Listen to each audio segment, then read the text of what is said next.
Yes, I do know supportive employment. Supportive employment is when you're displaced in your employment issues and you're trying to rebuild yourself.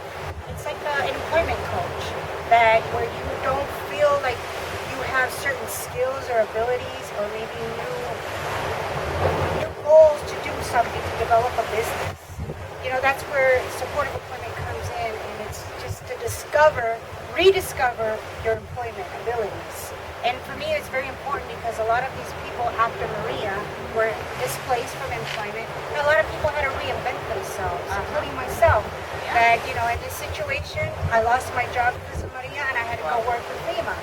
You know, so a lot of people don't have those abilities of thinking quick. They get stuck, and this is where supportive employment comes through and helps you rebuild yourself and restore yourself in an employment avenue. How is Puerto Rico doing now? Puerto Rico needs a lot of help. Before Maria, Puerto Rico was stable, up and live and going. Everybody had stable employment. That's right. Everything before Maria was much better, much better. But now I have a lot of concerns about Puerto Rico, and considering the government, considering the families that are still displaced after 2 years from Maria. Yeah, 2 years. 2 years of Maria. Right now, today. Today, you know, we have families here in Puerto Rico that still don't have a roof over their head, still blue tarps, waiting for FEMA, waiting for other recourses that supposedly came here to help people to reestablish their homes and their lives. A lot of people still without employment, so that concerns me. That's a big concern. Yeah, this is a concern. What employment coaching, what helps a lot of people that are displaced from employment due to different reasons. And like here in Puerto Rico, a lot of people after Maria had to reinvent themselves because of job displacement. So here in Puerto Rico, I connected with a lady. They call her La Diva Mayor, out of Ponce, and she is an employment coach where she helps a woman reinvent herself, helps you seek other alternatives for employment, maybe develop a business that you weren't aware that you had some kind of ability in. And so for me, that's a very important thing, that people sometimes get stuck in when they lose their job, what am I going to do? And when employment, supportive employment, what it does, supports you throughout that.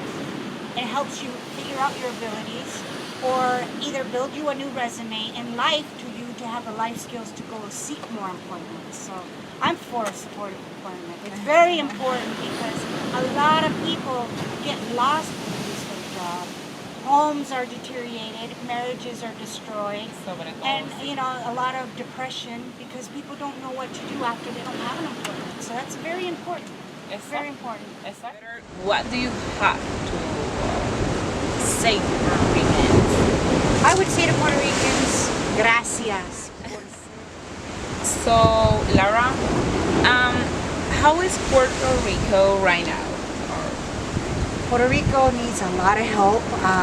My biggest concern in Puerto Rico right now is Vazquez.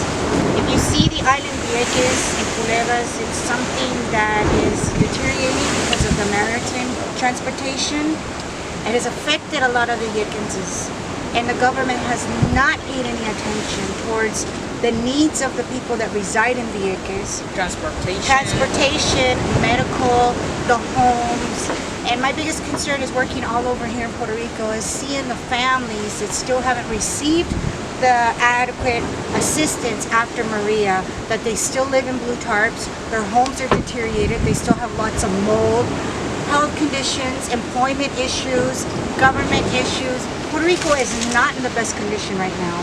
And that concerns me. That concerns me a lot. 2 years today that we should be up in shape and going, and we're not. And you know, that's another thing that it just really breaks my heart is about all the government issue, the corruption here in Puerto Rico. After Maria, what Ricky Rosselló did to all the Puerto Rican families here and all the families that have immigrated outside of Puerto Rico. That concerns me because I go back and forth from the United States to Puerto Rico to see this different status of families, and even families that have immigrated to the United States from Puerto Rico as going through extreme employment issues, homelessness. More issues, really. And, The code. Yeah, and it's just, a lot of families there are not recuperating as fast as they should. So that concerns me. That concerns me a lot. How do you feel about Puerto Rico? I love Puerto Rico. Puerto Rico has been my home for 15 years. Puerto Rico is an amazing place, beautiful environment, and I'm very grateful to Puerto Rico. This has been a great journey, and I never want to leave. My job coach is La Diva Mayor in Ponce, and she's an absolute amazing woman because she was the one that woke that lion in me to bring out the best in me. I mean, she brought abilities that I didn't even know I had, and brought up job prospects to me that I didn't even think that I was qualified for. So that's where people really have to seek supportive employment services, because sometimes you don't think that you have the abilities or you have the qualifications or the education for an employment, and you're there. You're absolutely there, and you're employable. And it's a positive thing, because when you're in a negative situation, it turns it overnight into something positive that, people need to really look into the supportive services, because it prevents a lot of depression issues. A lot of people lose their homes, become depressed. So marriages are broken. Yeah, she prepares. And it's like it's like your scout that looks for all your abilities for you that you don't even see. And it's like, without that person right now, I wouldn't be standing here with the energy and the ability to help so many people after Maria. I don't know how I would have done it without her.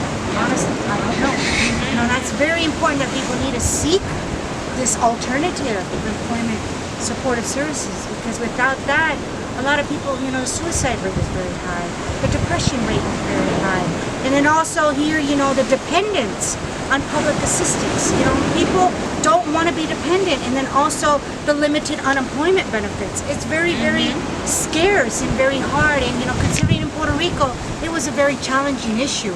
We didn't have those. Really, we didn't have now, that. the people need a reinvent. Yeah, reinventing yourselves, And I said a lot of Puerto Ricans during this after Maria had to reinvent themselves, open small businesses, go back to the old way of, selling limberes from their home, los bicochos from their house, vender comida, small kioscos, vender comidas. Millions of women went through a lot of different, not just women, but men as well.